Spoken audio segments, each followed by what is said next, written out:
Pinyuar sotuvchilarni men o'zimga raqib deb bilmayman. Shunchaki ular menga hamkasb. Ularning ham o'z hurmatlari bor. Lekin men boshqa pinyuar sotuvchilarning profillarini kuzatmayman. Vaqtim ham yo'q.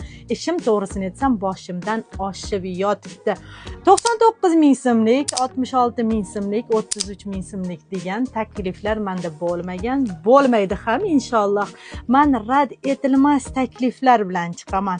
Balshmerka razmer dedimmi? Balshmerka razmer. Ranglar, razmerlar uyg'unligi. Razmerni topib berish. Aldamaslik. O'z vaqtida dastavkalarni yetkazib berish. Pulni oldindan to'latib qo'yib aldamaslik. Odamlarning ishonchini yo'qotmaslik. Hamma xususiyatlar bizda. Pinyuarlar Toshkent kanalida. Shunday ekan, bizdan uzoqlashmang, kuzatishda davom eting va adashmang. Boshqa kanallarga aldanib qolmang. Ya'ni onlayn kanallarga aldanib qolmang.